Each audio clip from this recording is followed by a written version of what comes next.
Hallo zusammen und herzlich willkommen zurück zu der 60. Episode vom Unsafe Release, eurem Schweizer F1-Podcast mit euren Hosts, dem Kasel und dem Schubs. In der heutigen Episode reden wir über den Tripleheader, den wir in den letzten paar Wochen hatten, also sprich über den Japan Grand Prix, den nachher Bahrain und Saudi-Arabien. Zusätzlich noch über die kommenden vielleicht V10-Motoren.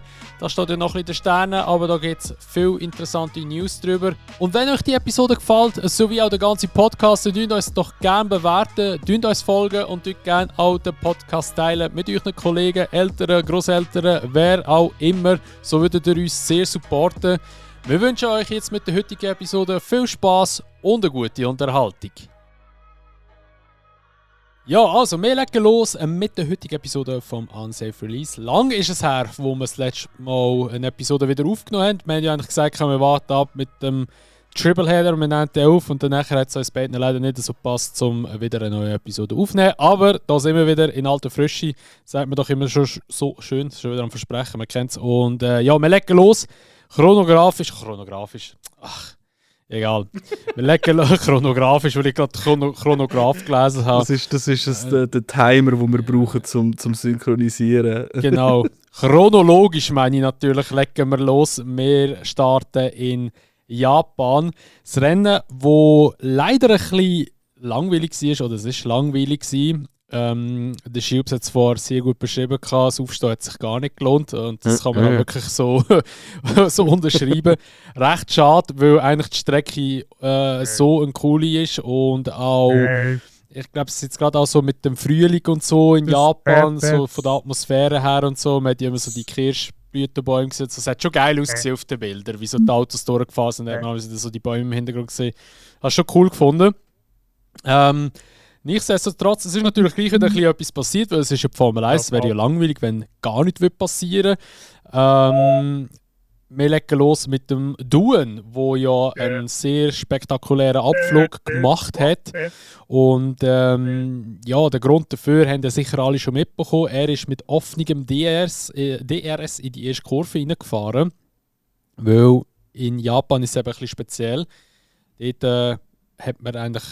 oder man muss das DRS sauber schliessen, dass man ja, dort eigentlich gut in die erste Kurve reinkommt, weil ja, wenn man einlenkt und man hat das DRS offen, dann kann das schnell mal in die Hose gehen. Also sie Check tun. Und wieso dass er das gemacht hat, ist eigentlich nur gewesen, ganz kurz. Normalerweise würde es aber, wenn man bremst, automatisch schließen, aber Turn 1 muss auch nicht unbedingt bremsen, einfach schnell zum sagen, wieso dass es manuell muss machen. Ja. Genau. Plus, ich habe sogar gemeint, wenn du das Gas lüpfst, geht es auch schon zu. Bin mir aber nicht ganz sicher. Ich habe gemeint nicht. Ich meine, es ist effektiv nur beim Bremsen. Okay. Aus Sicherheitsgründen. Ja, anyway, jedenfalls, der Duen hat das nicht gemacht. Eben, Turn 1 ist eigentlich eine Kurve, wo du nicht unbedingt reinbremsen musst, sondern eben vielleicht höchstens schlüpfen, aber dann in Turn 2 rein bremsen. Und er hat das nicht gemacht, also hat das DRS nicht geschlossen, weil er im Simulator das nicht hat müssen. Er hätte dort ohne das DRS schliessen trainieren fahren und ist so natürlich logischerweise schneller gewesen, weil er ein paar Meter mit DRS hatte. Und das ist ihm jetzt eben ein bisschen zum Verhängnis geworden. Jetzt ist halt die Frage, ist das ein Fehler, den ein Rookie kann machen, oder ist das ein Fehler, der nicht passieren sollte? Oder ja, wie willst du das halt so ein bisschen werten? Ich finde, klar, man hat es in einer Simulation geübt, allerdings, ja, eine Simulation ist halt doch nicht echtes Leben. Ich meine, Wind kann immer anders sein, Windböen kann plötzlich kommen, was auch immer, was halt einfach in so einer Simulation nicht unbedingt berechnet wird oder nicht berechenbar ist. Plus, finde ich halt einfach, dass sein Renningenieur oder sonst, jetzt hocken ja so viele schlaue Köpfe, auch bei Alpine, stellt euch vor, auch bei Alpine hocken schlaue Köpfe. Und die hätten ja das eigentlich in der Simulation sollen sehen, dass der mit offenem DRS reinfährt und hätte ihn sollen dort darauf hinweisen und sagen so, hey Kollege, ist ja schön und gut, dass du so in der Simulation machst, aber in der echten Formel 1 oder wenn du echt auf der Strecke bist, wird es dann ein bisschen schwierig, dass du das dort alles so kannst umsetzen. Also ich glaube, es irgendwie so, man hätte ihn vielleicht auch ein bisschen darauf hinweisen, weil so wie ich es interpretiert habe, ist er gar nicht davon informiert gewesen, dass das nicht funktioniert. Aber ja, wie wertest du seinen Fehler? Oder würdest du sagen, es ist, ja, also es ist schlussendlich ist schon sein Fehler irgendwo durch. Aber wie würdest du das so einschätzen bei ihm? Ja, also es ist schon sein Fehler, aber der Fehler ist wirklich. Er ist schon viel weiter vorher passiert eigentlich. Also, das Ding ist, du lernst ab Formel 3 bereits mit dem DRS umzugehen. Das ist ja mit Absicht schon aufhören früh eigentlich drin. Und eine Strecke wie Suzuka, ja, okay, du bist vielleicht jetzt nicht unbedingt mit Formel 3 und Formel 2 unterwegs, aber du kannst dir trotzdem Kenntnis aneignen auf dieser Strecke. Und das Zweite ist für mich auch so ein bisschen einfach generelles Wissen von Physik. So. Also, es tut mir leid, aber für mich als Laie, als Nicht-Rennfahrer, ist es logisch, dass nicht mit offenem DRS solltest du in eine Kurve reinbrettern. Weil du logischerweise viel zu wenig Luftwiderstand hast und das DRS ist für die Strecke, für das Geradeausfahren gemacht. Also sogar ich als Laie würde jetzt nicht auf die Idee kommen, das so zu versuchen. Und dann, das Dritte ist genau das, was du auch gesagt hast, so viele Leute hatten die Möglichkeit gehabt, ihm das zu sagen. Und wenn er das effektiv im Simulator auch gesehen hat und nicht einfach nur in einem Formel-1-Game, dann müsste ihm das auch etwas gesagt haben. Aber schau, schlussendlich haben wir jetzt für das geniale Memes bekommen. I saw it work in a simulator.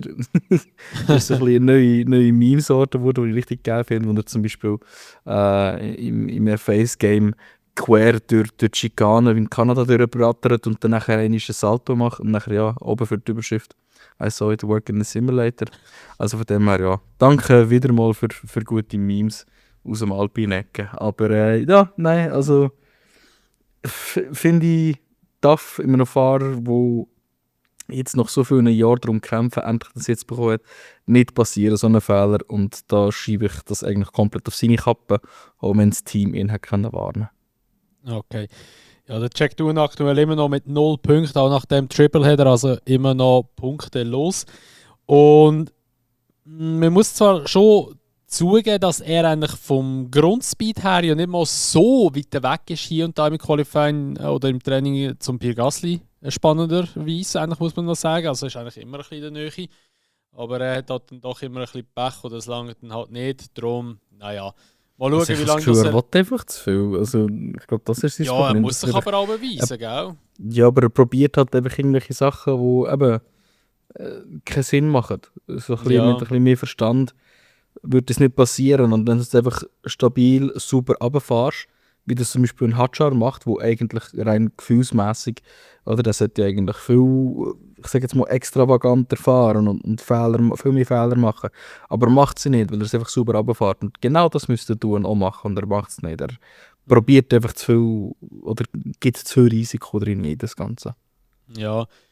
Plus, eben der Druck ist auch gleich rum, noch muss man sagen. Und ich meine, wenn es gegangen wäre, wenn er dort durchgekommen wäre mit offenem DRS, dann wäre er, also wäre der mit dicksten Eier, weißt du, wie ich meine? Also es wäre schon krass gewesen. Aber ja, eben der Schuss ist hinten raus. Laut so ein bisschen Alpine News hat es ja geheißen, dass er voraussichtlich sicher bis Sommerpause soll noch fahren, bevor das irgendwie ein Switch soll in den Weg gezogen werden, also sprich Colapinto soll kommen. Wir haben ja da eigentlich immer ein bisschen schon frühzeitig von einem ausgeredet gehabt. Es hat aber auch recht viele Gerüchte in die Richtung gegeben, aber da hat sich jetzt eigentlich auch wieder alles ein bisschen geleitet, muss man sagen, an dieser Stelle. Mal schauen, wenn der Colapinto kommt.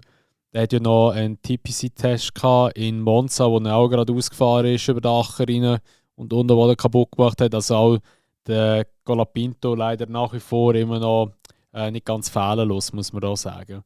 Ja.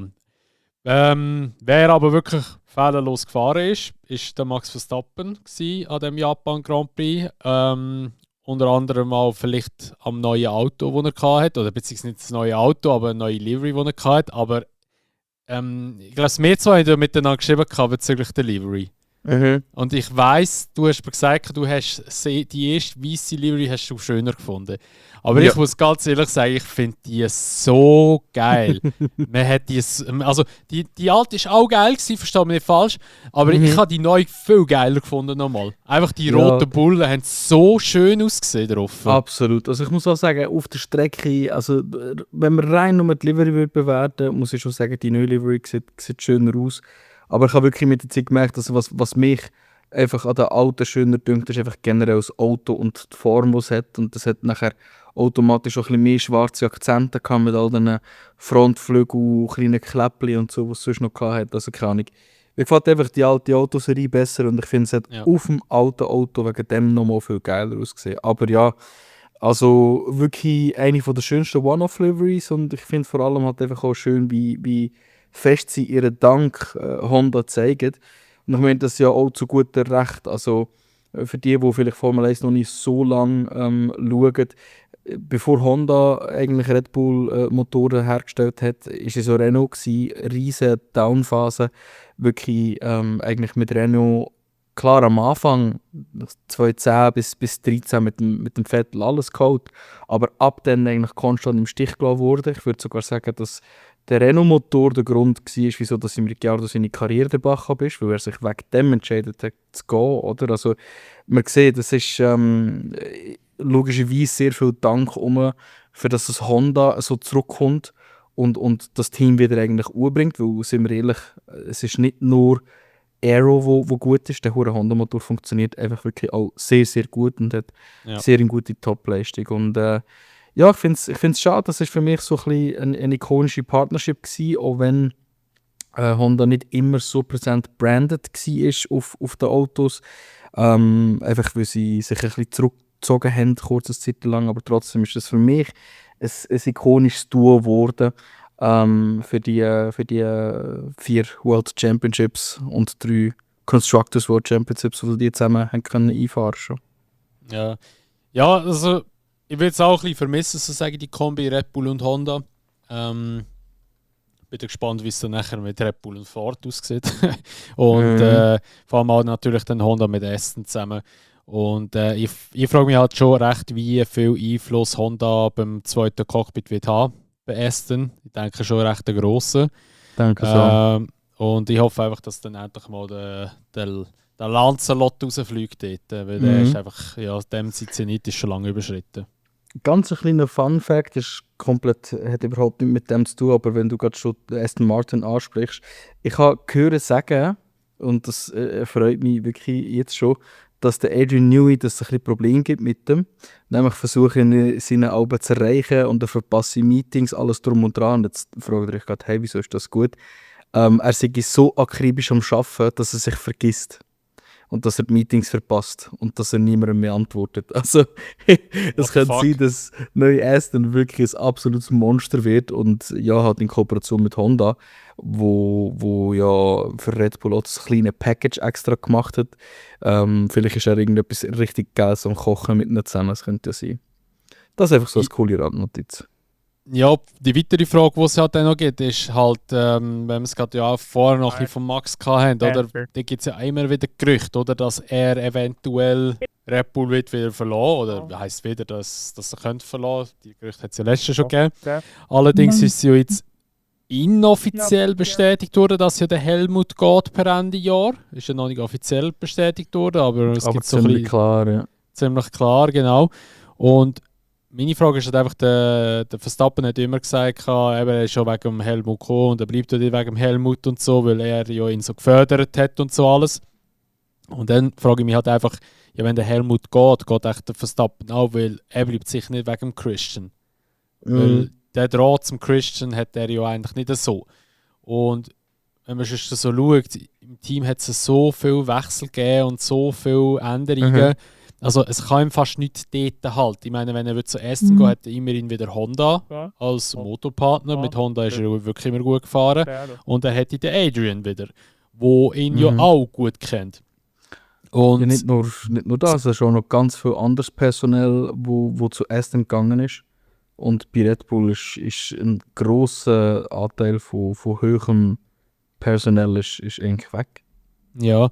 Plus, eben, anscheinend gibt es ja so auch wieder ein Gerücht, dass ja Aston schon ein Angebot gemacht hat und alles. Also, da könnte echt noch spannend werden, wo echt der Max hergeht, weil ich bin ehrlich mit dir, bis 2028, was ja sein ursprünglicher Vertrag ist, der wird er nicht erfüllen. Weil er hat ja Ausstiegs- oder Performance-Klauseln, die er wird sicher in Anspruch nehmen, wenn der Fall eintritt. Ich kann gerade sagen, also es kommt extrem darauf ab, was in diesen Performance-Klauseln halt drin steht. Das ist ein grosser Vertrag. So einen grossen Vertrag bietet kein Team an, ohne dass sie halt auch gute Klauseln für sich selber reintun, oder? Weil das ist ein Guaranteed Race Seat. Auch wenn es Max Verstappen ist, es ist ein riesiger Vertrag gewesen. Und dann bietest du als Team halt doch auch sehr viel und kannst auch viel vom Fahrer erwarten. Oder? Also ich denke nicht, dass er sich einfach daraus rausschlängeln kann, aber wenn Red Bull so performt, wie sie es momentan machen, ja, schau, ich sage es so, der Verstappen, der ist zielorientiert, der ist getrieben. Und er ist getrieben davon, vielleicht maximal noch einfach 8 Titel zu holen. Mehr will er nicht machen. Das klingt jetzt extrem banal, weil es ist einfach, das sind so viele Titel. Aber wenn er noch weiter fährt, das wollte ich damit aussagen, dann will er gewinnen. Und dann will er einfach die 8 Titel holen und dann verpisst er sich. Er will einfach der Beste sein von allen, wenn er überhaupt noch weiterfährt. Die Frage ist mehr, ja, geht er überhaupt noch zu einem anderen Team oder beendet er seine Karriere vielleicht sogar bei Red Bull? Wenn es Ja, nicht mehr schwierig. läuft, lässt er so sein, oder? Jetzt hat er ein Kind in dieses Jahr. Ja, Ja. bin gespannt. Weil Lach nicht! Ja, ich muss einfach lachen, weil sorry, ich kann mir nicht vorstellen, dass er in seinem Kind so wenig Liebe wird zeigen wie sein Vater ihm. Also, auch fies, aber ich glaube, dass er sehr ein Familienmensch wird sein und sich halt das dann vorziehen Ja, wahrscheinlich schon. Sehr wahrscheinlich schon. Ja, du hast gerade vorher aber noch angesprochen, Performance von Red Bull. Ja, wie wir ja alle wissen, besteht immer ein Formel 1-Team aus 2 Fahrern. Der Max Verstappen hat einen neuen zweiten Fahrer bekommen. Der Liam Lawson ist ja durch den Yuki Tsunoda ersetzt worden. Verstappen hat sich ja anscheinend ein bisschen gewehrt gegen den Entscheid, weil er ja nicht im Yuki seine Karriere in dem Sinn weg kaputt macht. Es ist hure abgehoben, aber das ist wirklich eigentlich so, wie er es gemeint hat. Allerdings muss man sagen, klar, jetzt das erste Rennen in Japan. Also, ich bin ganz ehrlich, bei unserem Tippspiel, ich habe wirklich den Yuki auf P1 gesetzt, weil ich es wollte. Ich habe es wollte. Ich habe es wirklich wollte. Ich habe aber nicht so hart wie du. Ich habe es wollte, auch wenn es wirklich unrealistisch war, ich habe es wollte. Aber ja, man muss sagen, Yuki hat eigentlich, also jetzt abgesehen vom ersten Rennen in Japan, nicht einmal so eine schlechte Performance hergelegt. Also was so von der Speed anbelangt, im Qualifying, ist er, also gut, jetzt Saudi-Arabien vielleicht auch nicht gerade, aber ist er schlussendlich schon relativ nöch dran, muss man sagen. Ja, und also was mich vor allem überzeugt hat, ist einfach die Art, wie er dran gegangen ist. So, er hat vor allem in Japan und auch in Bahrain hat er gesagt, hey, ich erwarte noch nicht viel, ich kann einfach mehr machen und besser werden jedes Mal, wenn ich in dem Auto hocke. Und jetzt in Saudi-Arabien, zum ein bisschen vorgreifen, hat er auch schon gesagt, er sei enttäuscht. Oder das zeigt, er hat jetzt schon ein ziemliches Development gemacht. Aber vor allem hat er einfach so erwachsen, wie er dran geht. Also ich habe das Gefühl, er ist voller Stärke irgendwie. Und man sieht, dass er es nicht einfach auf die leichte Schulter nimmt und sagt, aha, cool, ich bin jetzt Red Bull-Fahrer. Sondern er macht wirklich das Beste daraus. Und also man sieht es, in meinen Augen sieht man es in den Resultaten. Auch wenn immer noch kein Punkt dabei rausgesprungen ist. Stimmt das? Nein, warte, jetzt in Japan. In Bahrain. Ja, Bahrain und in Saudi. Nein, Saudi hat er nicht, nicht, nein. Aber in Bahrain hat er, glaube ich, einen Punkt geholt. Da, Bahrain. Ja, 9. ist er geworden, 2 Punkte. Ich schaue gleich noch in Aber der Max ist ja auch nur 6. geworden dort, habe ich gemeint. Bahrain war ein Katastrophenrennen für Red Bull. Genau. Also man muss halt wirklich sagen, der Tsunoda ist nicht nur näher als der Lawson in den letzten paar Rennen, er ist schon näher als der Perez das ganze letzte halbe Jahr am Verstappen. Und das ist schon mal wirklich viel Aussagen und ich glaube, das beweist einfach auch jetzt schon, nach diesen 3 kurzen Rennen, dass der Yuki schon längstens in dem Sitz drin sein. Ja, und jetzt hat er ja auch noch TPC-Tests, jetzt ist gerade, glaube ich, das letzte Wochenende in Silverstone. Also da sieht man auch, Red Bull tut nicht jetzt auch ein bisschen fördern, beziehungsweise noch mal ein bisschen trainieren, weil das müssen sie einfach auch machen. Wahrscheinlich haben sie es endlich mal gelernt, dass sie den zweiten Fahrer auch ein bisschen fördern, nicht nur den ersten Fahrer.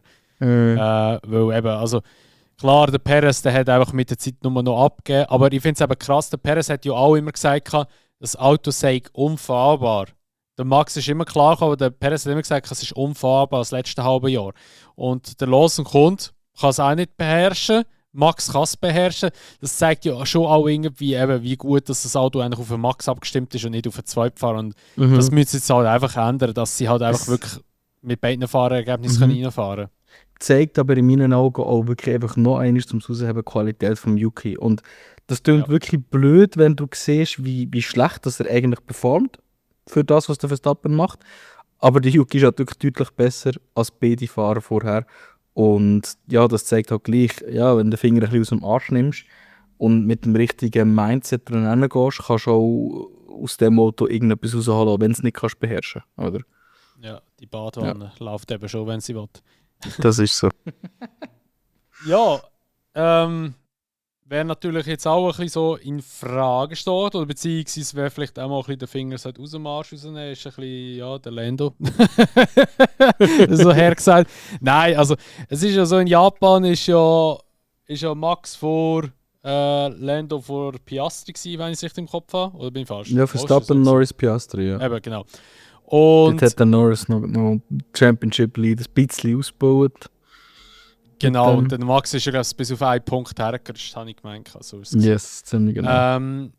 Jetzt war es so gewesen, man hat es ja im Rennen gesehen, dass der Piastri, das war auch wirklich eigentlich der spannendste Moment im Rennen, also zweimal, dass der Piastri vorgefahren ist, an Norris her, wieder sich zurückgehen lässt und dann wieder hergefahren ist. Und dass dort McLaren nicht gesagt hat, ey, Norris, lass den Piastri vorbei, er ist offensichtlich schneller, fast das zweite Mal her.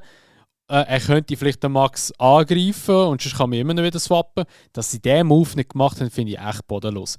Weil ich glaube nicht zwar, dass der Piastri am Verstappen vorbeikommen wäre, weil schlussendlich muss ja immer noch am Fahrer vorbeikommen, aber der Piastri hätte schon anders können Druck machen auf den Verstappen, plus hätte ihn vielleicht auch können hier und da mal angreifen, was eine schlechtere Linie gegeben hätte, was vielleicht im Norris auch ein bisschen etwas geholfen hätte, je nachdem. Aber man hat ganz klar gesehen, dass der Norris langsamer war im Rennen. Und das ist ja nicht das erste Mal. Er ist auch in den vorherigen Rennen, eigentlich, was Rennpace anbelangt, zwischen beiden McLaren immer der langsamere gewesen.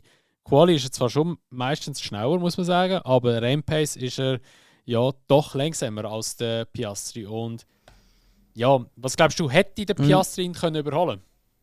Ja, also ich habe da ehrlich gesagt eine ganz andere Meinung als du, weil so wie ich das mitbekommen habe, ist es mehr ein strategischer Fehler als irgendetwas anderes, weil wir haben es alle gesehen, das Wochenende, das Overtaking ist einfach basically nicht möglich gewesen. Das ist halt einfach leider, Suzuka ist so ein bisschen wie das Monaco von den Nicht-Strassenrennen, man kann einfach nicht überholen, also es ist einfach schwierig und der Norris hat keine schlechte Pace gehabt. Der Verstappen hat auch nicht eine gute Pace gehabt. Er hat einfach einen unglaublich guten Grand Prix gefahren und keine Fehler gemacht. Und das Ziel vom Norris ist, so wie ich das mitbekommen habe von den Interviews hintendurch nach dem Rennen, war halt einfach alles in Kontrolle behalten und den Angriff in den letzten 10 Runden machen. Weil einfach in der Hoffnung, dass der Verstappen bis dann einfach ein bisschen mehr abgebraucht hat. Er hat auch wirklich versucht, einfach einen Gap zu behalten zum Verstappen, damit seine Reifen nicht kaputt gehen. Und wegen dem hat es auch keinen Sinn gemacht, den Piastri mal führen zu lassen. Dann verliert der Norris nur noch mehr Zeit so. Und ich glaube, von dem her, in meinen Augen, fair enough. Wenn der Piastri nämlich im Qualifying besser gewesen wäre oder respektive nach der ersten Runde auf dem zweiten Platz gewesen wäre, dann hätte sie es wahrscheinlich genau auch so gemacht. Ich habe das Gefühl, McLaren steht da genug fair und macht es in dem Sinne auch wirklich wie Ferrari. Wer zuerst vorne ist zuerst vorne und bekommt nachher auch das Treatment vom Vorderen. Also ich habe jetzt das nicht so angeschaut, das Rennen, als hätte der Piastri unbedingt vorbeigelassen werden und viel schneller ist, sondern dass es einfach strategisch nicht anders möglich gewesen wäre. Ja, da kann man aber diskutieren, ob der Piastri in den letzten paar Runden den Overtake fertig gebracht hat im Vergleich zum Norris. Da kann man darüber diskutieren. Ich frage mich halt dann einfach nur, der Piastri geht einen Funk aus und sagt so, ja eben, ob das Pace sei oder wieso das eben, er könnte vorbeigehen in dem Sinn. Ob der Norris nicht könnte schneller fahren. Und dann kriegt der Funk darüber, ja, das ist Pace vom Norris.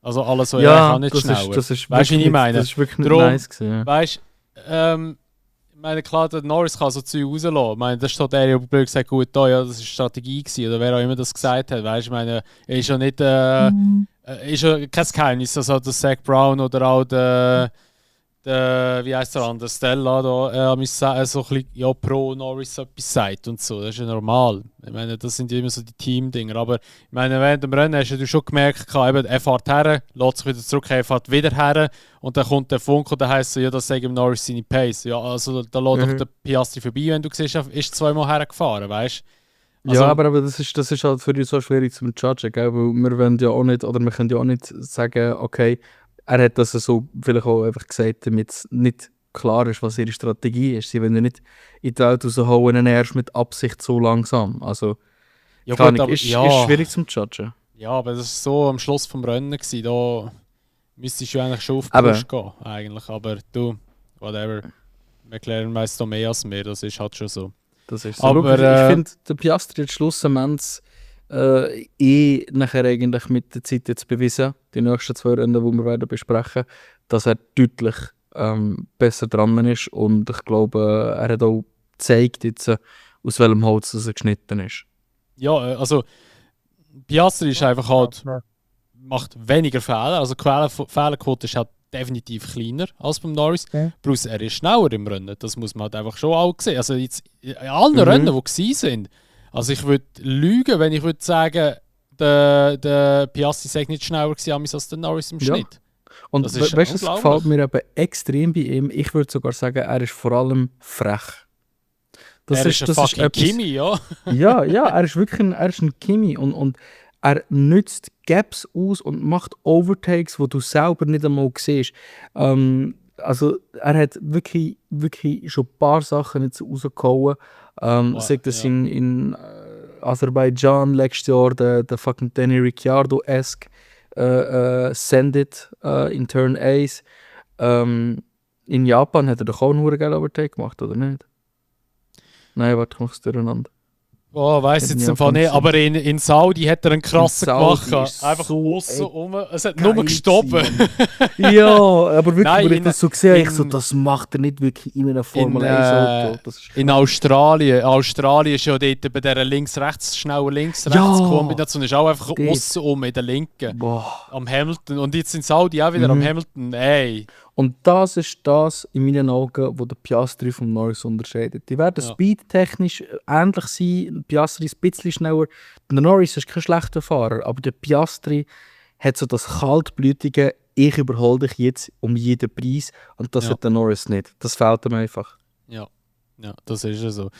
Ja, wir rutschen gerade weiter ins nächste Rennwochenende nach Bahrain, wo ja wirklich auch ein gutes Rennen war. Man kann es aber auch da wieder sagen, ist auch ein bisschen zu erwarten gewesen, weil wir haben ja auch die Hashtag dort gesehen.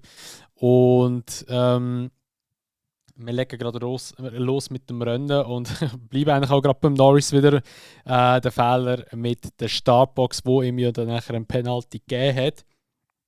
Ja, ganz einfach gesagt, es sollte nicht passieren, vor allem halt nicht in der Position, wo er sich befindet.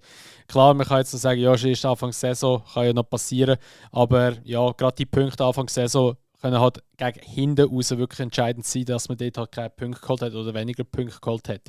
Und ich meine, er hat ja wirklich einen Bombenstart hergelegt, ist ja wirklich weit vorgefahren.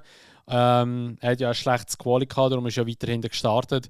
Und ja, darum finde ich einfach, darf nicht passieren. Geil von Max, dass es gerade gefunkt hat, weil er es gesehen hat. Aber ja, Red Bull ist natürlich halt eben auch schon, wie vorher angesprochen, sehr schlecht gewesen in diesem Rennen. Also da ist wirklich eigentlich ja, Mercedes, wo strong war und eben halt wieder McLaren, sprich der Piastri, wo auch wieder strong war.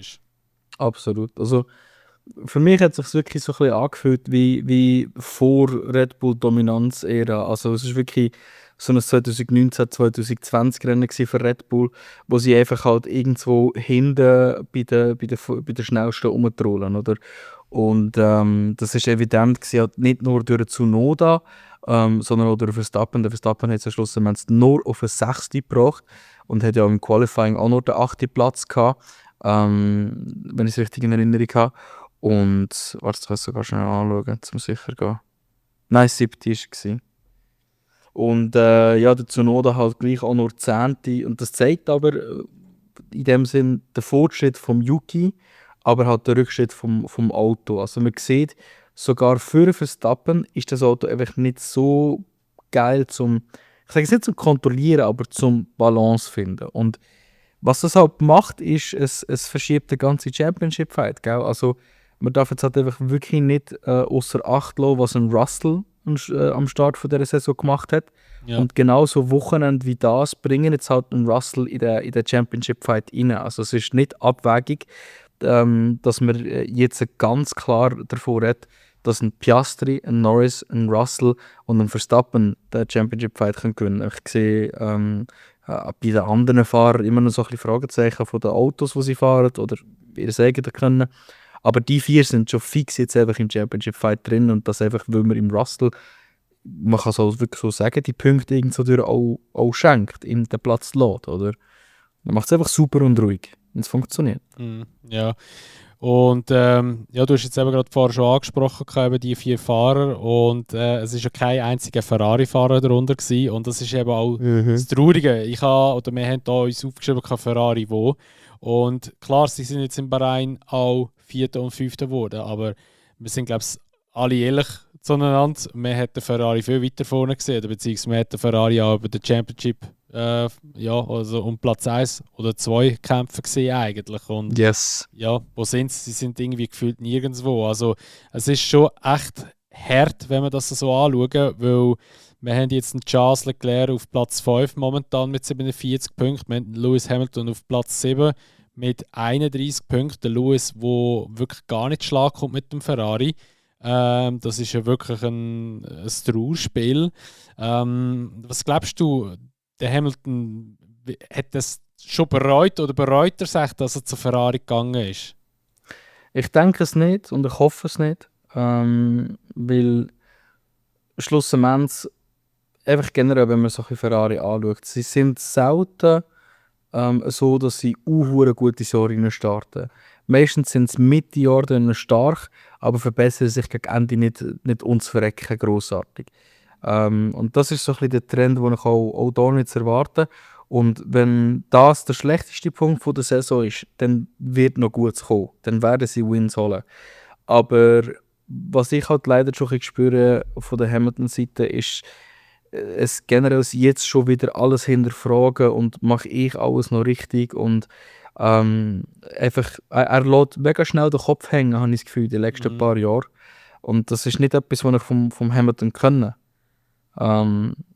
Ja, also ich finde grundsätzlich, wenn du die Performance vom ganzen Team anschaust, merkst du einfach, dass es nicht ganz richtig ist. Es passieren wieder kleine Fehler. Und auch der Leclerc ist nichts. Also das Hamilton-Bashing, das es momentan gibt, verstehe ich ehrlich gesagt nicht so. Weil in meinen Augen ist klar gewesen, dass er nicht sofort trainieren kommt, nach 20 Jahren Karriere mit einem Mercedes-Motor hinten dran. Oder? Also das ist so ein bisschen... Ja. Für mich ist klar gewesen, dass er nicht sofort schnell wird sein. Ja. Das Gleiche hat ja eigentlich auch der Dings gesagt, der Sainz, hat ja mal in einem Interview gesagt, so vor der Sommerpause müsst ihr nicht erwarten, dass ich irgendwie gross vor dem Albon kann landen oder mit dem kann mithalten, weil er muss das alles kennenlernen. Und trotzdem macht er es jetzt schon. Ja, er hat in Saudi hat er es erst mal geschafft. In Saudi-Arabien hat er es erst mal geschafft. In Bahrain hat er noch einen DNF gemacht. Weil er ist ja dort so auf Crashkurs unterwegs gewesen. Aber der fucking Overtake am Hamilton war fucking persönlich gewesen. Ja. Das ist so ein guter Overtake. Ich richtig gefreut, ich bin vom Sofa aufgekumpelt in dem Moment. Das war richtig geil gewesen. Ja, das war schon geil gewesen. Ja, aber nachher hat er ja retiren, hat ja eigentlich noch 10 Sekunden Penalty bekommen, oder 5 Sekunden Penalty, ich weiß gar nicht mehr 10. Der FI hat ihm ja nachher noch eine Strafe gegeben für 3 Grid-Penalties am nächsten Grand Prix, weil sie nicht mitbekommen haben, dass er die Strafe abgesetzt hat. Und nachher ist Williams reklamiert und gesagt, ja, hallo, wir haben die Strafe abgesetzt, dann haben sie wieder die Strafe zurückgenommen. Idioten. Ja, das ist ehrlich. Ja, aber sonst Bahrain ist eigentlich von sich wirklich ein spannendes Rennen gewesen, aber es war auch zu erwarten gewesen. Wir haben viele DRS-Fehler gesehen. Wir haben gesehen, der Russell hat ja eigentlich den Flap aufgemacht, obwohl er keine DRS hatte. Und dann hat er aber wieder zugetan und ist dann vom Gas gegangen, dass er die Zeit, die er gewonnen hat, wieder zurückgegeben hat eigentlich. Also hure fair an dieser Stelle. Und im Russell, sein Auto ist halbwegs voneinander gefallen. Der hatte so viele Probleme gehabt, da haben sie mir noch gefunkt, so hey, die Display könnte jeden Moment einfach abschalten, gell? Und das war immer so geil, glaube ich, für ihn, zum fahren dort mit seinem Mercedes. Also das war sicher wirklich am Auseinandergehen. Ich glaube, die letzten paar Runden hat er sogar nicht einmal mehr das Display gehabt. Da weiß ich nicht, ob er bis am Schluss das Display hatte oder nicht. Ich glaube, es ist einfach ein bisschen Mercedes-Krankheit. Alonso hat ja, glaube ich, im Qualifying und im Training hat er das Lenker komplett verloren oder abgerissen. Das war auch geil gewesen. Aber ich glaube, die Mercedes sind dort ein bisschen voneinander gehabt, bis halt die von der McLaren, die haben noch ein bisschen verhebt gehabt. Dort war ein bisschen Qualität drin gewesen. Ja. Aber sonst noch Ausfall. Hülkenberg ist noch disqualifiziert worden wegen dem Floor, wo zuerst abgerieben war, um 0,5 mm an gemeint. Also auch recht abgeschliffen worden. Schade für ihn. Und wenn wir einfach jetzt gerade so ein Zwischenfazit machen, wir ja vorhin noch gerade Hadjar schon angesprochen noch. Und ich habe jetzt eben auch gerade Bortoletto gelesen. Jetzt, man hat ja so, was ist das für ein Rennen gewesen? Welches Rennen ist das gewesen? Etwas vierte? Also Bahrain ist vierte und Ding ist... Fünfte gewesen, ja. 1, 2, 3. Ja genau, Saudi-Arabien ist fünfte gewesen, okay. Dein Fazit bis jetzt, welcher Rookie hat dich am meisten überzogen? Antonelli? das muss ich gerade so reinschießen. Also mit Ausnahme vom Saudi-Arabien Grand Prix fährt Antonelli extrem stark. Und sonst... ja, also ich muss sagen, 3 Stiche für mich raus. Nein, eigentlich 4. Und das ist krass bei so einem grossen Rookie-Feld. Hadjar, Behrman, Antonelli und Bortoletto. Beim Bortoletto ist es aber auch schwierig, weil er hat einfach hinten rumgeguckt mit dem Auto. Beim Oli ist es irgendwie klar gewesen, dass er so gut ist, weil er schon sehr viel Formel 1 Erfahrung in dem Sinn hat, mit Simulatoren, mit Ferrari, mit Haas. Beim Antonelli ist es eigentlich auch zu erwarten gewesen, weil man ihn als das grosse Talent anspricht und weil man hat auch in ein gutes Auto reinsteckt, das offensichtlich gute Balance hat, anständig fährt. Aber ich glaube, man kann beide ganz klar sagen, wer die grösste Überraschung ist von all denen, ist der Hadjar. Also man hat von ihm nichts erwartet, man hat ihm kaum Training im Vorfeld gegeben und dann kommt in die Saison rein und fährt so stabil und hat auch so frech manchmal mit Overtakes, die er macht. Also Hadjar ist jetzt schon einer meiner Lieblingsfahrer, muss ich einfach ganz klar so sagen. Und in Bahrain hat er sich ja auch Punkte eingeholt. Also wirklich einfach nur stark, was der leistet. Ja, okay. Also bei mir ist es lustigerweise ist bei mir endlich der Bortoletto.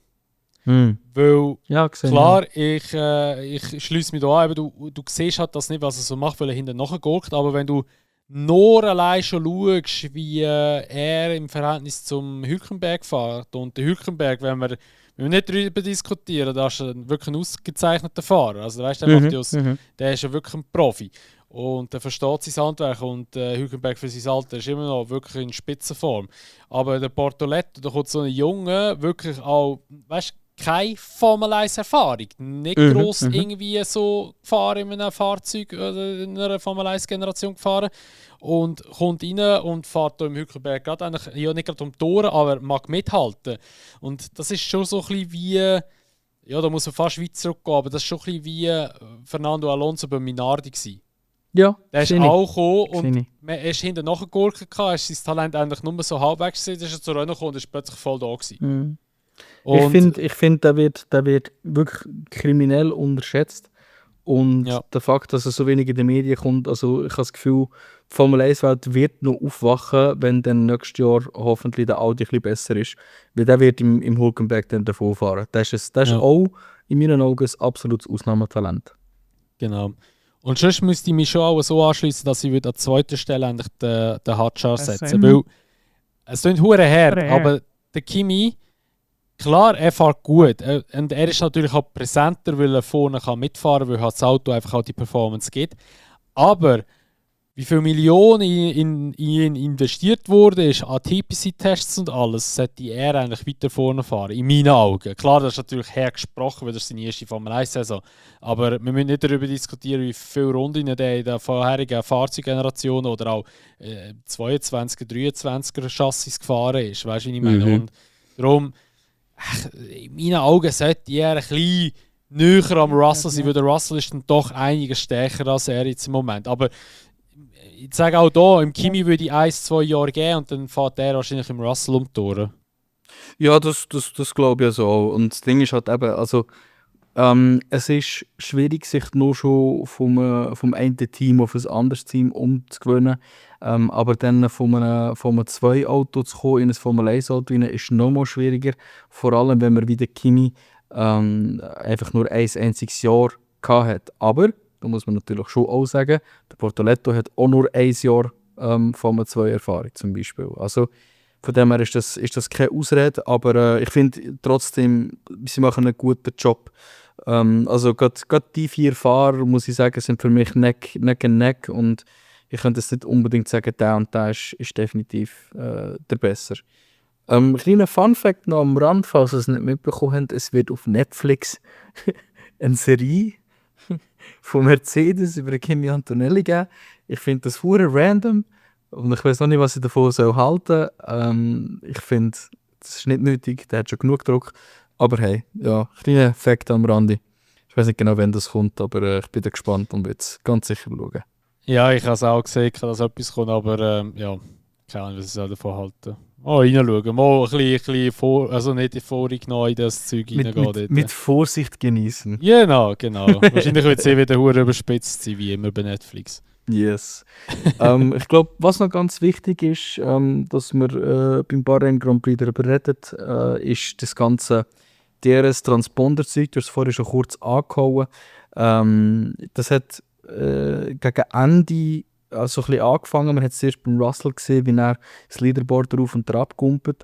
Und dann nachher, hast du auf einmal gehört, hey, mein DRS ist aufgegangen, kann es dazu tun. Und das Gleiche, und das ist dann auf einmal nicht mehr ausgestrahlt worden, was ich noch interessant gefunden habe, hat man dann eben auch vom Leclerc gehört und ich glaube von 2, 3 anderen Fahrern auch noch. Und da wollte ich einfach wieder mal einen Mittelfinger raus gegen die FIA geben, weil sobald sie merken, dass sie mal einen Fehler machen, wird es einfach vertuscht oder nicht groß gezeigt. Da haben wir dann später noch ein Beispiel davon. Ja, also von dem her sehr interessant, weil das ist ein sehr, ich sage, gravierender Fehler, vor allem auf einer Strecke wie in Bahrain. Und für die jetzt keine Ahnung haben, was wir sagen, Transponder tut quasi sagen, wo ist das Auto auf der Strecke. Und anhand von dem Transponder, wenn er über gewisse Linien fährt, kannst du DRS auslösen oder nicht. Jetzt hat nicht nur die Transponder oder das Transpondersystem für einige Autos nicht funktioniert, was von der FIA gemacht wird. Es hat aber auch sogar irgendwie, und frag mich nicht, wie das geht, so hart anfangen, dass wenn die Fahrer auf einen Radioknopf gedrückt haben, dass ihr DRS aufgegangen ist. Und wenn du dir vorstellst, bei dieser rechts S drauf, drückst du auf den Radioknopf und das DRS geht auf, dann kann der einen abfliegen. Und das ist saugefährlich. Und wegen dem finde ich schade, dass die FIA da das Thema eigentlich kaum behandelt hat. Und so ein bisschen, ja, keine Ahnung, weggebrusht hat. Ich weiß nicht, wie ich das selber schreibe, aber so hat es sich für mich unter den Teppich so ein bisschen angefühlt. So. Ja, absolut. Genau. Ja, es ist wirklich eine Schweinerei. Aber eben, du... Seitdem, dass der Mohammed da am Werk ist, ist es eine Katastrophe. Gott sei Dank, es sind Ende Jahre wieder Neuwahlen und da hoffen wir einfach eben, dass er wirklich dann nicht mehr wieder gewählt wird. Weil das wirklich, ich habe dem sein Gesicht auch nicht mehr gesehen. Und ich finde es aber auch geil, wie alle Fahrer ihn hassen. Wie niemand, er will ja den Hamilton umarmen und der Hamilton läuft einfach ihm vorbei und da steht dort wie die Jesus-Figur einfach so what? Ja. Aber ist dir aufgefallen, generell bei dem Rennen, er ist bei jedem scheiß Shot da drin gewesen, bei jedem Interview hast du im Hintergrund gesehen. Hey, so ein Wichser, Mann. Ja, wirklich so, ich bin dann auch da. Niemand hat mich gerne, aber ich bin gleich auch da, weißt du? So. Oh Mann, ey. Ja. So ein Bias, wirklich, der ist wirklich ganz schlimm. Ja, dann das nächste Rennen war ja in Saudi-Arabien. Ich persönlich habe es nicht so spannend gefunden. Ich persönlich habe es sehr spannend gefunden. Genau, der Schütz hat mir vorher gesagt, er hat es eigentlich voll spannend gefunden. Ja, es geht. Also, mich hat es nicht so abgeholt, aber das Qualifying habe ich cool gefunden. Mhm. Einerseits, weil der Norris in der Wand drin war und... Also da müssen wir ja vielleicht auch noch schnell ein bisschen anschneiden. Ich finde es ja krass auch, dass der Norris im Moment extrem viel Hate abbekommt. Extrem. Ich meine, der Norris war ja einer der beliebtesten Fahrer am Grid. Und inzwischen hat er wirklich extrem viel Hate abbekommen. Irgendwo durch kann ich es... Also irgendwo durch finde ich es natürlich immer schade oder finde es auch schlimm, wenn ein Fahrer so gehasst wird. Also gehasst ist vielleicht ja, aber halt gleich immer so hoch, so hops genommen wird. Andererseits, bei ihm muss ich auch ehrlich sagen, so wie er halt manchmal einfach tut, am Funk, wie er ist, wenn er ein Rennen gewonnen hat, was zwar auch schon wieder ein paar Rennen her ist, und auch einfach ja, seine Fehler und alles drum und dran. Und in die Position, wo McLaren ihn drückt, kann ich es irgendwo durch auch nachvollziehen, dass es so ist. Und ich meine, ich bin ja nie ein grosser Lando Norris-Fan gewesen, das habe ich immer wieder gesagt, dass er einfach in meinen Augen nie so das WM-Potenzial hat, weil er einfach immer zu viele Fehler macht. Und ich meine, der Fehler hat ja gerade wieder bewiesen in Saudi-Arabien im Qualifying. Richtig ein dummer Fehler und da muss man nicht darüber diskutieren, das war sein Fehler, den er gemacht hat, weil er einfach zu viel wollte und ist dann in der Wand gelandet. Und ja, das hat ihn natürlich dann eine gute Startposition gekostet. Man muss klar wieder sagen, er hat sich gut vorkämpfen. Im Rennen ist er dann schlussendlich auf P4 gelandet. Allerdings kann man auch da wieder kritisieren und sagen, so, ja, wäre er ein bisschen schleuer am Hamilton vorbeigefahren, wäre vielleicht sogar ein P3 drin gelegen, weil er ist ja doch dann gegen Schluss wieder schneller gewesen als ein Leclerc. Aber weil er sich ein bisschen blöd angestellt hat und zweimal den Hamilton auf den Backstraight überholt hat und nicht auf den Mainstraight, wo es auch nochmal DRS gibt, ist er wieder zurück überholt worden. Das ist ein richtiger Anfängerfehler eigentlich. Plus hätte ihn vielleicht auch sollen McLaren darauf hinweisen, hey Kollege, passen auf, da kommt die DRS-Zone wieder. Ja, finde ich halt einfach ein bisschen so, dass das weltmeisterische Denken oder weißt du, der Fight, wo wir ja 21 hatten mit dem Verstappen, Lewis, wo sie sich gegenseitig, oder auch mit dem Charles, ein Jahr später, wo sie sich gegenseitig abbremst oder ausbremst oder vor der DRS-Linie abbremst haben, dass sie DRS haben auf der Main Straight. Das würde Norris nie machen, weil er es einfach nicht so weit denken. Und das finde ich halt einfach ein bisschen schade, beziehungsweise halt einfach eben, das zeigt halt einfach, dass er so, ja, dass ihm ein bisschen das Potenzial ein bisschen fehlt, habe ich so das Gefühl. Ja, sehe ich. Ich verstehe auch nicht ganz, also ich muss andersrum sagen, ich verstehe persönlich nicht ganz das ganze Lando-Bashing, wo man hat. Ich finde, vieles, wo so ein bisschen negativ gegen ihn oder über ihn geredet wird, hat ja auch so ein bisschen damit zu tun, wie er sich in den Interviews verhält, dass er sich immer selber schlecht reden. Und das verstehe ich ehrlich gesagt nicht ganz, wieso man über das sich beschwert, weil er zeigt halt Emotionen und er ist halt einer, der so mit sich umgeht, der sich so selber mehr pusht. Und das sollte doch jedem Fahrer seine eigene Entscheidung sein, wie er das handhabt und macht und tut. Also keine Ahnung. In meinen Augen finde ich es ein bisschen krass, wie schlecht über ihn geredet wird, weil ja an und für sich wirklich einfach, mich denke, ein guter, aufrichtiger Mensch ist. Und man sieht halt auch, dass er oder er sagt das Zeug nicht, weil er das Gefühl hat, er ist ein Loser. Er zeigt das Gefühl, oder er sagt das, weil er das Gefühl hat, er kann es besser und er will es besser machen. Und ich habe das Gefühl, dass er dort auch daran am Arbeiten ist. Und ja, auf der Strecke, keine Ahnung, ich weiß halt nicht, ob er das ganze Bashing ein bisschen mitnimmt, ob er irgendwo durch sonst nicht klar denkt, ob er einfach seine eigene Performance zurückhaltet, auch mental so ein bisschen, weil ja, also das ist, ich meine, gerade der Overtake am Hamilton, den du angesprochen hast, ist wirklich ein gutes Beispiel. Von mir aus probierst du es einmal. Ich habe mir aber schon, bevor ich das erste Mal probiert habe, gedacht, so, wieso machst du das so? Warte doch auf die zweite Gerade. Das hat man jetzt jedes Jahr gesehen, dass es besser ist. Man kann aber auch vielleicht sagen, gut, er hat erwartet, dass er mit seinem McLaren davonfahren kann im Vergleich zum Ferrari seiner Pace. Von dem her, dass er es beim ersten Mal so probiert hat, fair enough. Beim zweiten Mal hat er aber müssen wissen, dass der Hamilton ihm nachfahren kann und ihn noch einmal überholen kann. Dass der Ferrari auf der Straight genug schnell ist, um das abzudecken. Und wegen dem, also dort bin ich echt hässlich geworden.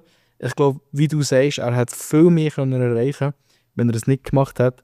Und ich glaube wirklich, dass da das Podium wahrscheinlich sogar noch drinnen gelegen wäre.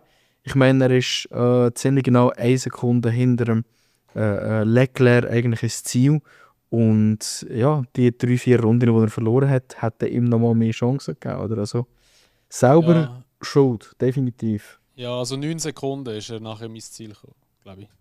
Nein, 1 Sekunde, sorry. Nein, es ist 1 Sekunde. Ja, Ferrari plus 8,1 Ja, Sekunden genau. und der Norris 9,1, genau. Aber Aber zeigt auch schau wieder, jetzt, das Field ist eigentlich close an und für sich. ja, aber schau jetzt auch, was du noch vorher angesprochen hast beim Norris bezüglich eben so das Gefühl zeigen oder dass es so hure sagt sie die ganze Zeit, ja, eben, ich fahre Scheiße und so. Ich meine, dass du so Gefühl zeigst, und so finde ich auch voll okay, weißt und aber ich meine, da bleibe ich auch wieder ein bisschen so bei meiner Meinung, wie ich auch beim Hadjar schon gesagt habe, dass halt Formel 1 halt schon, was das anbelangt, schon ein brutaler Sport ist und du dir halt irgendwie die Gefühle auch nicht solltest unbedingt zeigen lassen. Oder weißt du, wenn du selber mit dir privat oder in einem zurückgezogenen Ort mit dem kämpfst, ist ja voll okay. Aber schau mal einen Verstappen an. Der ist ein eiskalter Killer, wenn es um die WM geht. Schau mal einen Hamilton an, der ist auch ein Killer. Rosberg war auch immer ein Killer gewesen. Verstappen, der Vettel, wenn wir gar nicht davon anfangen, wie der da hat damals. Alonso Und mit seinen Alonso, Kommentaren. Schumacher, was der abgezogen hat teilweise. Also Mhm. das sind halt einfach in meinen Augen alles Fahrer gewesen, die einfach den Killerinstinkt hatten, eben so das Arschloch sein, blöd gesagt oder bös gesagt, Mhm. gewesen sind, wo der Norris einfach nicht hat. Es klingt hure hart, aber erst in meinen Augen ist er Nein, manchmal einfach absolut. ein bisschen so ein bisschen weich gespült, weißt Wenn er ein Championship gewinnt, dann ist es für mich so eine à la Button Championship gewinnen. Weil der Button, verstehe mich nicht falsch, er ist ein guter Fahrer. Sehe ich aber beim Norris auch so, ist ein guter Fahrer. Er ist aber wirklich, wie du sagst, er ist nicht Top-Tier. Er ist nicht ein Niki Ja. Lauda, nicht ein Piquet, nicht ein Senna, nicht Ja. ein Schumacher. Er hat den Biss wirklich nicht. Und ich sehe schon, dass er ein Championship in sich inne hat. Ich sehe aber nicht, dass er mehrere Championships in sich inne hat. Vor allem nicht, wenn der Piastri sein Teammate ist. Nein, sowieso Weil nicht. mittlerweile muss ich echt sagen, ich habe ja zuerst prediktet, dass der Leclerc wird gewinnen. Das ist noch bevor wir gewusst haben, was wir jetzt wissen. Ja, ich auch.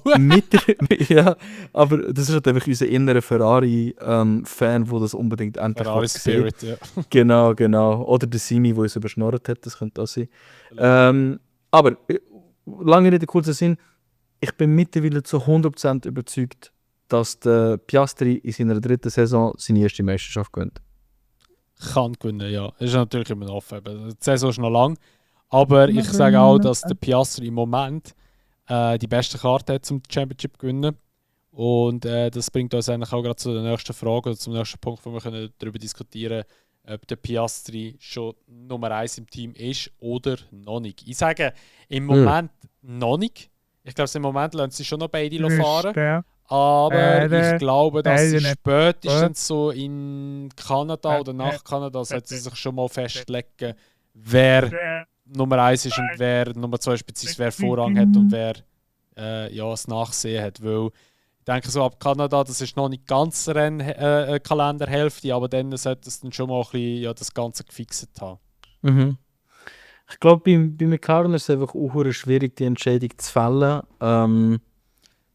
Weil, okay, sie werden nicht unbedingt wie andere Teams schaffen. Oder? Weil sie haben ihre Papaya-Rules etc. Und das Schwierige ist, sie haben halt im Vertrag drin, dass beide Fahrer das gleiche Treatment bekommen. Und beide Fahrer als Nummer 1 Fahrer gewertet werden. Das ist nicht zuletzt im Weber-Sinnverdienst, wo das vom Vertrag so weit ausgehandelt hat. Aber ganz offensichtlich ist der Piastri in seinen Augen Nummer 1 unter der Nummer 1. Oder? Und das ist ganz klar sichtbar und es ist sehr delikat. Aber wenn der Piastri so weitermacht, gibt es sowieso nichts zu diskutieren. Und klar, Kanada ist früh. Aber wenn wir in Betracht ziehen, dass nach Runde 8 ebenfalls auch die neuen Regulationen eintreten mit dem Flexi-Wing und McLaren offensichtlich das Team ist, das das am meisten ausnutzt, könnte es halt schon sein, dass ab Runde 8 dann McLaren auf einmal nicht mehr so stark ist. Und dann musst du einfach mit dem Fahrer, den du noch kannst, so weit gehen, wie du noch kannst.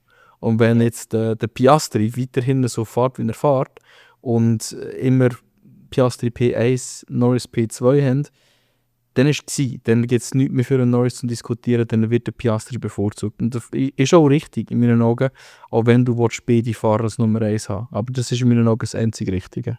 Ja.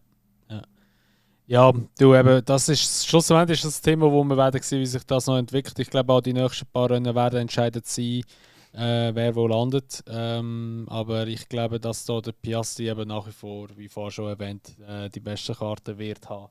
Norris ein bisschen Nachsehen wird haben. Ja. Dann nachher, wir werden noch ganz kurz schnell in Saudi-Arabien noch einen Zwischenfall anschauen. Und zwar gerade am Start Verstappen gegen den Piastri Turn 1, wo ja der Verstappen nachher ein Penalty bekommen hat für 5 Sekunden. Das war so ein Zwischenfall, den wir ja eigentlich letztes Jahr relativ häufig gesehen haben, zwischen Max und dem Norris. Also eben das weit rausdrücken und dann nachher hat es aber nie eigentlich so grossen Strafe gegeben, außer hat eben in Mexiko, wo es völlig eskaliert ist mit dem Max dann. Aber ja, ich frage einfach mal gerade dich so, findest du die Strafe ist gerechtfertigt gewesen? Ja. Gut. Ja, look, grundsätzlich, viele Leute haben das verglichen mit Mexiko letztes Jahr, wo der Verstappen auf der anderen Seite war, also innen, und auch Penalty bekommen hat und sagen, sie tun unfair gegenüber dem Verstappen rulen. Aber ich habe das Gefühl, das beweist nur noch mehr, dass man es nicht ganz pilot hat. Der Verstappen war Side by Side gewesen, aber nicht vorne. Und vor allem nicht eine halbe Wagenlänge vorne. Also ist der Piastri, dem kann das eigentlich egal sein. Da kannst du die gleiche Behauptung eigentlich auch nochmal in den Raum hineinstellen und sagen, hey, würden wir genau das sehen, was wir gesehen hätten, würden sie genau so fahren, wenn jetzt dort anstatt Auslaufzone eine Wand oder Käse gewesen wäre. Nein, der Verstappen hat es gar nicht versucht, weil das Risiko zu hoch gewesen wäre. Oder? Und das ist halt einfach so ein Problem mit dem Runoff. Mein Problem mit dieser ganzen Penalty ist, dass man überhaupt in dem Sinn diskutiert oder dass man sich überhaupt unsicher ist.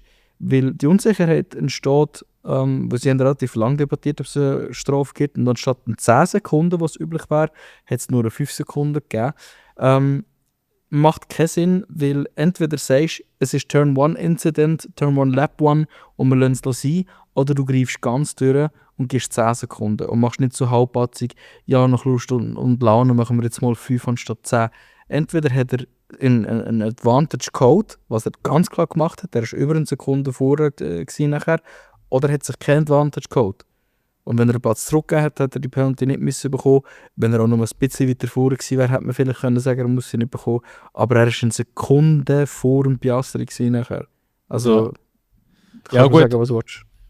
Es hat natürlich, also man muss es so sagen, der Verstappen war ja aussen, wo er gebremst hat. Also der, wo er gebremst hat, wäre ja eh nie in die Kurve reingekommen. Also der wäre ja eh drüber ausgeschossen. Aber er war viel zu schnell und viel zu spät hat er gebremst. Piastri in der Innenbahn hat sich gedacht, so easy gönne ich mir und von dem her auch gut gefahren. Aber dem Verstappen ist ja hauptsächlich auch wichtig, dass er vorne bleiben kann. Oder dass er vorne ist. Weil das Problem ist, wenn der Piastri vorbeigekommen wäre er weg gewesen, dann wäre er ihm nicht hinten nachgekommen. Weil so hat er immer ein bisschen den Dirty Air drin gehabt und hat ihn dann nachher eigentlich ein bisschen zurückhalten. Und ja, wenn er vorbei wäre, wäre er vorbei. Und da, wo du sagst mit den 10 Sekunden, das stimmt. Das ist auch effektiv so. 5 Sekunden haben sie einfach nur gegeben, weil sie eben gesagt haben, so, ja, eben ist ja eigentlich, ja, eben Turn 1, dann Race Start, Incident und alles drum und dran. Darum geben wir nur 5 Sekunden und nicht gerade eben die normalen 10 Sekunden. Es hat ja im späteren Rennverlauf hat ja noch jemand anderen 10 Sekunden Penalty bekommen für genau das gleiche Ding, was passiert ist. Darum, eben, man kann sich darüber streiten, ob es 5 oder 10 Sekunden hätten sollen sein, also sprich 10 Sekunden hätten sollen geben. Ich finde, schlussendlich, die Strafe war gerechtfertigt gewesen, und ich finde auch, dass man das schon richtig ist, dass man gehandelt hat, weil eben Red Bull hat sie ja nicht zurückgeben Position an sich und ja, nachher ist ja eh noch ein Safety Car gekommen mit dem Yuki und dem Gasly, die einen Crash hatten, und ja, wäre es eh nicht mehr gegangen zum Zurückgeben. Nach dem Safety Car wäre es ja eh eigentlich schon zu spät gewesen. Der Antonelli, by the way, ist ja auch off-track gewesen, hat ihn ja aber dann nachher wieder vorgelassen. Der andere Fahrer, ich weiß aber nicht, gegen wer das gefahren ist. Ich glaube, es gegen einen Ferrari, bin mir nicht mehr ganz sicher. Ich glaube, es der Hamilton war oder Leclerc. Und ja, darum. Eben, viele haben sich aufgeregt und eben gesagt, ja, das stimmt nicht, oder hätte keine Strafe sollen geben. Es hätte ja noch das Driver Agreement gegeben, wo sie ja eben alle Fahrer, glaube ich, bis auf den Max, haben gesagt, so, okay, ja, wir wollen nicht mehr so das Forcing another car off track so extrem machen, wie es jetzt war. Und ja, jetzt hat es halt wieder gegeben, jetzt hat es die Strafe gegeben. Wie gesagt, es war eigentlich gerechtfertigt gewesen. Was nicht so gerechtfertigt war, ist die FIA mit einem Fauxpas. Wir haben sie vorher schon angesprochen, wegen FIA, wo Fehler nicht eingesteht. Und zwar haben sie einfach, gerade auch wegen dem Zwischenfall, einen Funkspruch von Max zensiert, obwohl das er nicht geflucht hat. Wie wir ja alle wissen, gibt es ja eigentlich Penalties oder gibt ja Geldstrafen für die Fahrer, wenn sie am Funk fluchen. Und ja, der Max hat eigentlich nicht geflucht und sein Wort, also es war glaube ich Bloody gewesen, gell? Bloody, ja, Bloody hat er gesagt. Und das ist zensiert worden, obwohl das eigentlich nicht hätte müssen zensiert werden, was absolut lächerlich wieder ist. Und also die hure FIA, die müssen sich jetzt wirklich mal ein bisschen zurücknehmen, weil die machen einfach den Sport kaputt. Wir kommen nachher noch auf die nächsten Motorengenerationen und dort kann man das auch wieder nur der FIA als beistreichen, weil das wird katastrophal. Das wird katastrophal mit denen. Ja, definitiv. Also das ist momentan ist es einfach wirklich ein bisschen nervig als Formel 1-Fan. Ich würde sagen generell Formel 1-Fan sein, weil du merkst einfach, dass so viele Entscheidungen vom führenden Body, also FIA, hat einfach so schlecht sind und das ist halt leider nicht nur auf das Kleinste runter, mit dem Funkspruch, den du erwähnt hast, sondern es geht wirklich auch auf die grossen Ebenen mit den Entscheidungen, was, wie, wo. Ich verstehe bei dem ganzen Motorenzeugs, dass ja die Motorenentscheidung nicht nur FIA-Sache ist, dass da Teams mitgeredet haben, aber dann frage ich mich generell, muss es überhaupt sein? Die FIA sind ja in dem Sinne die gemacht haben und sollen sagen, wie es läuft. Also wie so ist es dann auch nötig, dass Teams dann sollen selber können entscheiden können. Und vielleicht zum dem Fall das ganz schnell thematisieren. Was ist genau passiert? Und zwar hat man jetzt in Saudi-Arabien auf einmal ja, kann man sagen, Krisenmeeting gehalten, ob man jetzt echt nicht doch die V10-Motoren haben für 2026. Und Grund dafür diverse Sachen, diverse Erkenntnisse, die man hatte. Nicht zuletzt eine davon, oder ja, in dem Sinne Mercedes-Simulationen. Und ich glaube, du hast gesagt, du hast dich doch ein bisschen vorinformiert. Was hat man genau gemerkt bei den Simulationen? Also es ist so, der Motor an sich, das wissen wir ja inzwischen alle, der bleibt ja genau gleich, außer das MGU-K fliegt weg. Nein, H fliegt weg. Kinetic H, könnte ich sagen, ja, H fliegt weg. K bleibt noch Kinetik, genau, die bleibt noch. Das Ding ist einfach da, neu kann man sagen, besteht der Motor aus 50% Verbrenner und 50% Elektro. Es ist eigentlich ein bisschen mehr Verbrenner, aber es ist jetzt einfacher so in diesem Beispiel. Und die gesamte Systemleistung, also Verbrenner plus Elektro, gibt 1000 PS in etwa. Und das Problem ist einfach eben das, man hat dann so eine Anzahl an Elektroleistung, die man verwenden darf, also so alle wie Kers, die es früher gibt. Also man hat dann so einen Knopf, also jetzt vereinfacht gesagt, man hat einen Knopf, den man drücken kann, dann hat man etwa 7-8 Sekunden lang mehr Leistung und dann ist sie wieder durch. Und bei den neuen Motoren wird es etwa ähnlich sein, man hat eine Anzahl Leistung pro Runde, die man verwenden darf. Und dann muss man das wieder laden. Also man darf nur eine gewisse Anzahl an Energie freigeben pro Runde. Und dann wieder zurückladen. Beziehungsweise, das Lustige ist eben, wenn ich, sage jetzt mal, 10 Sekunden Leistung abgebe, muss ich wahrscheinlich etwa gefühlt 20 Sekunden laden. Also es geht nicht mal auf. Also wenn ich, schlussendlich kann es sein, dass ich etwa eine Runde Leistung brauche und dann etwa 2-3 Runden muss wieder laden. So in dem Sinn. Und da, wo wirklich ganz gravierend ist dass Formel 1 ist eigentlich wirklich ja, sagt man immer, ist schon eigentlich so Königsdisziplin, oder wie sagt man dem? Königsdisziplin, ja. Oder einfach Königsklasse hat es immer geheißen vom Motorsport. das sind immer die schnellsten Autos, das sind immer die besten Fahrer etc. etc. Und jetzt ist es so, mit den neuen Motoren wird es wirklich voraussichtlich so aussehen, dass man die 1000 PS, die das Auto könnte leisten, maximal und unter Optimalbedingungen 20 Sekunden könnte abrufen in einer Runde. Und dann fährt man etwa so mit rund 700 PS um, wenn überhaupt. Und das ist in meinen Augen einfach nicht Formel 1 würdig.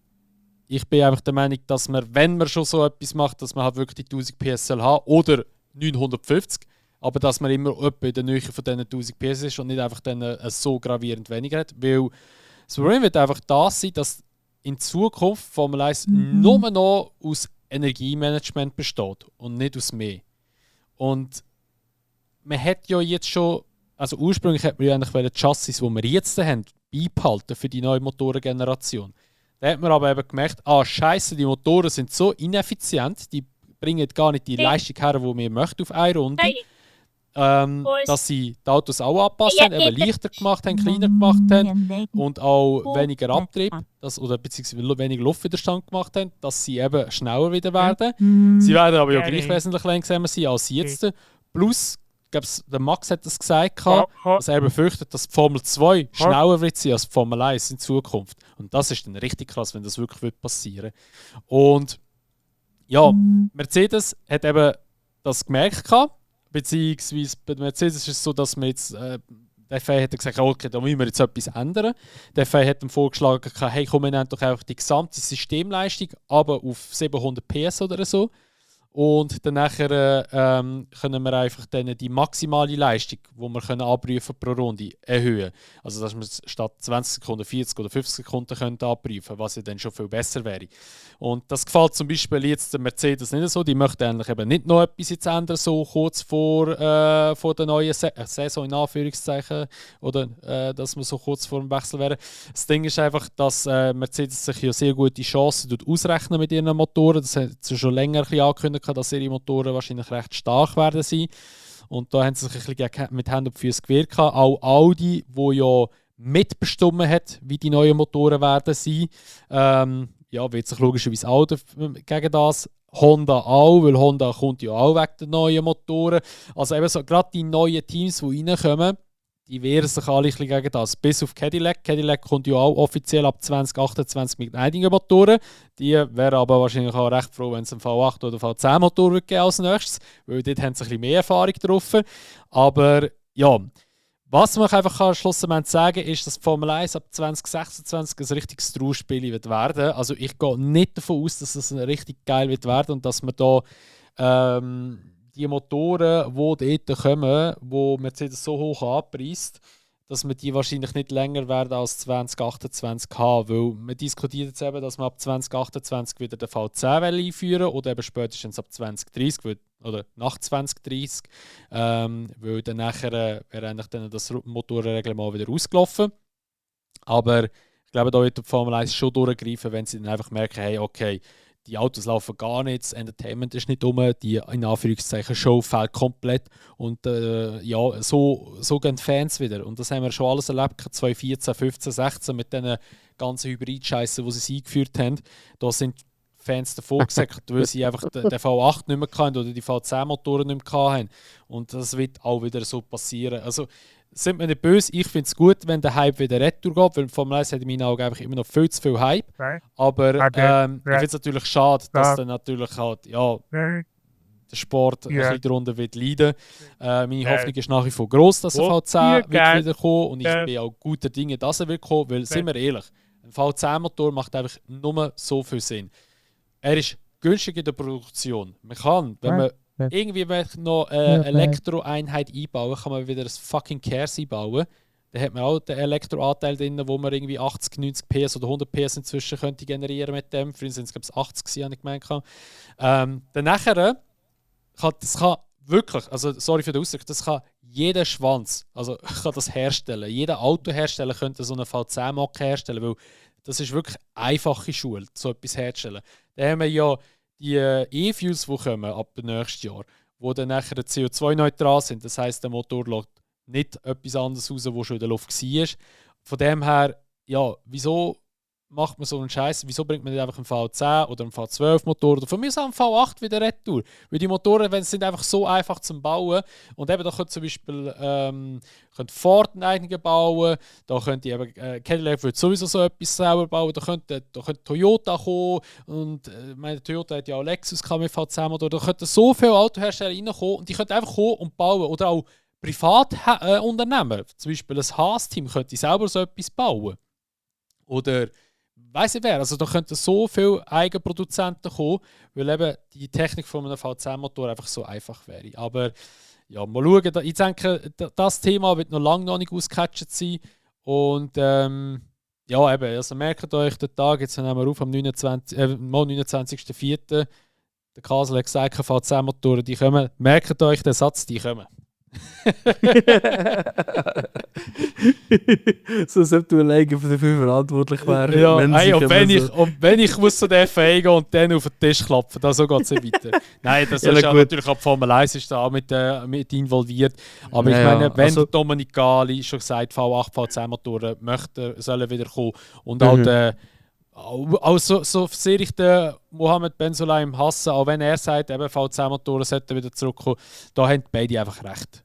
Ja, das Ding ist, ich stehe gegenüber dem ganzen Thema so ein bisschen, einerseits mit einem Lachen und mit einem Tränen den Augen entgegen. Also ich sehe, die positive Seite ist, man redet endlich wieder darüber. Man hat lange Kritik von den Fans sich angelassen, oder eben vielleicht nicht angelassen, fühlt sich so ein bisschen an, wo man gesagt hat, ey, wir würden gerne wieder zurück auf einen anständigen Motor, wir haben Renewable Fuels, wieso werden nicht die mehr benutzt? Und jetzt merkt man so ein bisschen endlich, der Drang ist auch wirklich von den höheren Regeln in der FIA und auch bei den ganzen Formel 1-Partnern und dem ganzen Zirkus, wieder zu einem anständigen Motor zurückzugehen. V8, V10, wie auch immer.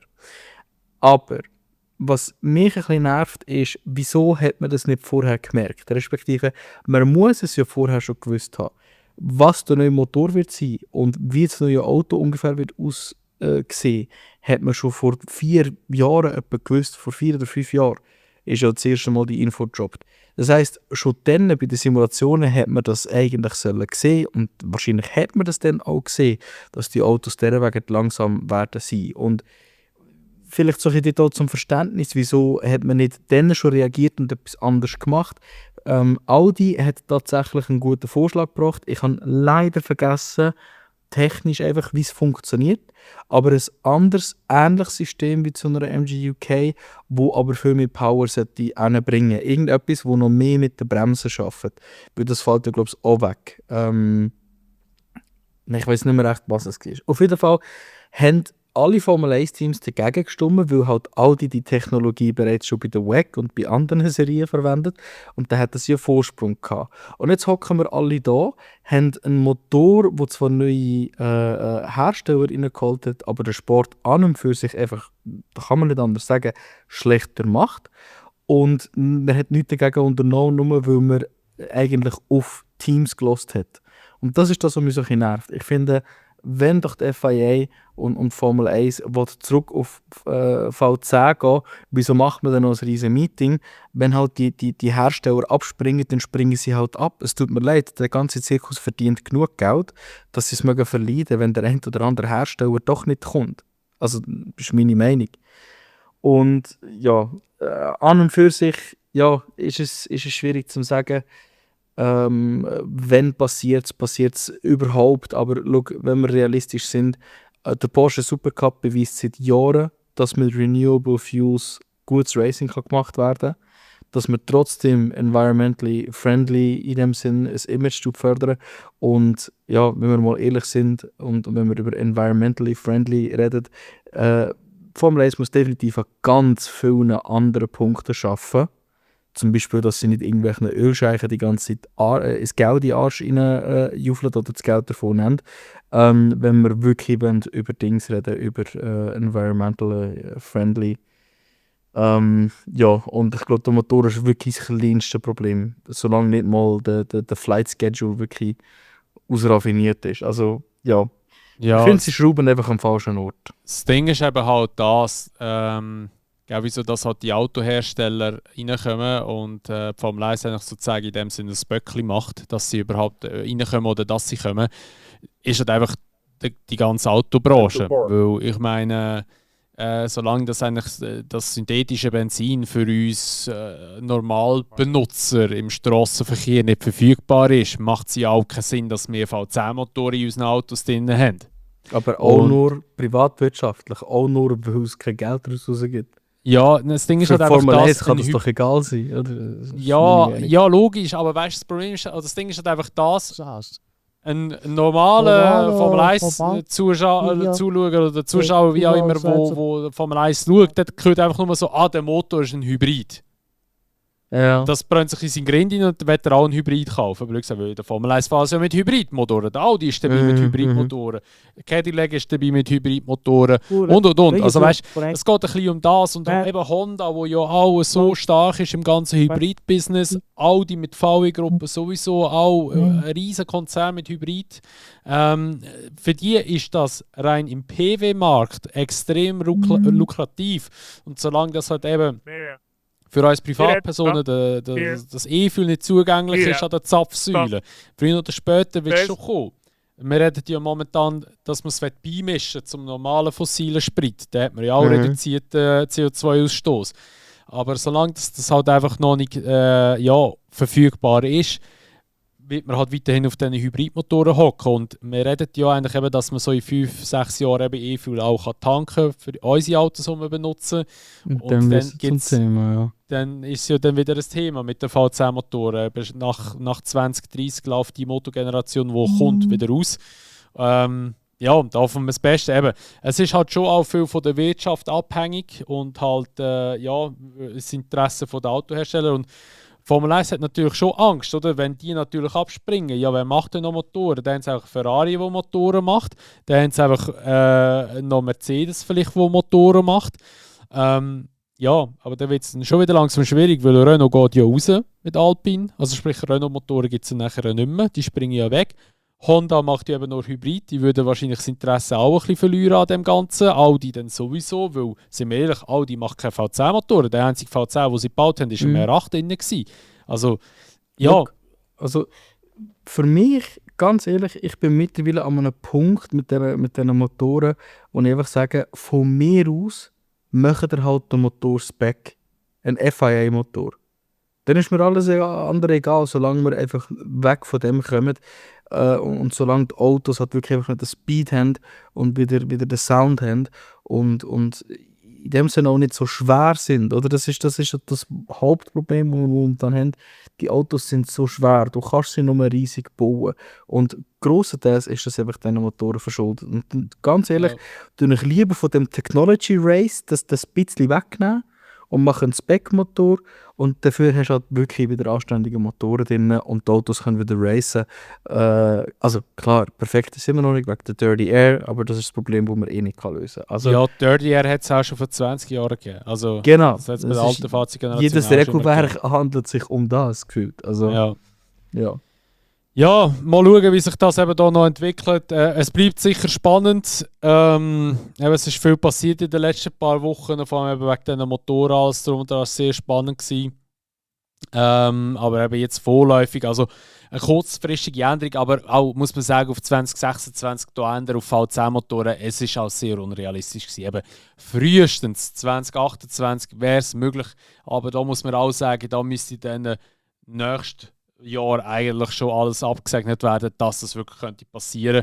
Auf einen Teil finde ich es vielleicht auch, muss ich sagen, finde ich es gut, dass sie es probieren mit diesen Motoren, die jetzt kommen, weil dann kriegen es vielleicht eben richtig auf die Nase. Wir können auch alle positiv überrascht werden, wir wissen es nicht, aber ich glaube, die kriegen alle hart auf die Nase und dann müssen sie etwas machen im Sportslieb. Und dann sehen wir dann, in welche Richtung dass es dann schlussendlich wird gehen. Hast du noch irgendetwas, das du erwähnen willst im Podcast? Ja, ganz kurz noch das Tippspiel ansprechen. Ja, stimmt. Ja, natürlich. Ich habe es offen, ich habe es aber schon wieder vergessen, genau. Ich habe zum ersten Mal in meiner Tippspielkarriere mehr als 10 Punkte gemacht. Ich bin richtig stolz auf mich. Oh, krass, gratuliere. Gratuliere. Wo bist du überhaupt für einen Platz? Ah, du bist 29. Ich bin 29. Ja. Aber du hast auch einen Tipp hast ja nicht abgegeben. Das heisst, für eins Rennen hast du es vergessen. Kann ich ja, na gut, aber es macht offensichtlich keinen grossen Unterschied, weil ich eben immer nur 10 Punkte geholt. Außer in Saudi, da habe ich endlich mal 20 geholt. Ja. Genau, also wir haben hier die ersten 3 haben wir immer noch nach wie vor den Vroom Ferrari. Ich weiss nicht, das war das letzte Mal schon erster gewesen, habe ich gemeint. Dann haben wir den Levin, den AK Magic Card, auf Platz 2 und den Hebu auf Platz 3. Der ist neu in Top 3 drin. Genau. Das sind unsere Top 3. Bei unserem Tippspiel vergessen auch dann für das nächste Rennen wieder einen Tipp abzugeben. Was wolltest du sagen? Ich wollte nur kurz hervorheben, krank, der Willy hat in Saudi-Arabien 70 Punkte geholt. Das ist bis jetzt der absolute Topscore. Ah ja, es hat noch niemand 70 Punkte geholt. Also wirklich Chapeau. Ja, der hat da wirklich hart alles richtig tippen gehabt. Was hätte da eigentlich alles tippen gehabt? Sehe ich das da? Wie sieht man das? Das kannst du glaube ich schon anschauen. Tipptabellen. Statistik. Ich glaube es nicht. Nein, genau, siehst du es nicht. Aber Willy, verrat uns dein Geheimnis. Schreib es gerne. Wenn du eine Zeitmaschine hast, ja, genau. Dann sag mir, ob es V10-Motoren gibt. Ja, genau. Das hat, glaube ich, auf dem Dings-Tipp gibt es ein Forum. Ich weiß nicht genau, wie man dort reinschreibt, aber sie haben schon 2, 3 geschrieben, wo Fragen können zum Dings. Also schreib uns deine Tipps dort rein, ins Forum. Ja, genau. Ja, wegen dem Chat dort, wo es gibt. Genau, dort hat noch jemand geschrieben bezüglich, das können wir auch noch kurz ansprechen, wegen einem Ergebnis, das nicht angepasst wurde. Da ist immer wichtig zu erwähnen, dass ein Qualifying, das Ergebnis von einem Qualifying zählt ja eigentlich. Es wird ja immer nur, die Startpositionen werden ja immer gewechselt. Und die Startposition ist immer ein anderes Klassement als das im Qualifying. Darum, das Qualifying-Ergebnis, wenn es nachher eine Strafe gibt, wird die Startaufstellung geändert und nicht das Qualifying wird geändert, weil sie sind ja so fertig gefahren. Das ist immer ganz wichtig zu erwähnen. Einfach, dass wir das auch noch gesagt haben. Darum, wenn ihr irgendwie sagen wir jetzt mal, Norris auf P1 tippen, der kassiert eine Strafe, dann kriegt ihr den gleichen Punkt über für da, dass der Norris auf P1 gefahren ist, weil er hat es ja so beendet, das ganze Qualifying. Aber er wird halt eben, wie gesagt, an der Startaufstellung dann hinterher versetzt. Genau.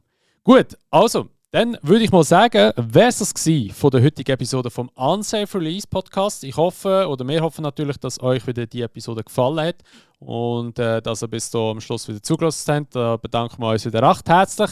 Wir würden uns dann wieder so in, sage jetzt mal, wieder 2 Wochen hören, plus minus.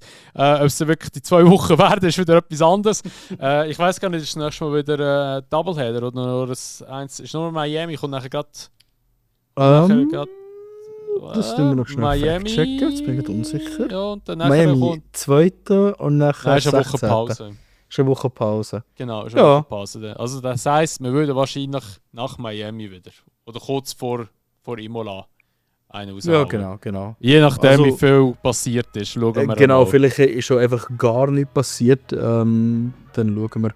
Oder machen vielleicht einen Podcast über etwas anderes. Genau, wir schauen es an. Genau. Ihr werdet es hören. Und da will ich mal sagen, was das war mit der heutigen Episode. Danke vielmals, dass ihr zugelassen habt. Und wir hören uns wieder in der nächsten Episode vom Unsafe Release.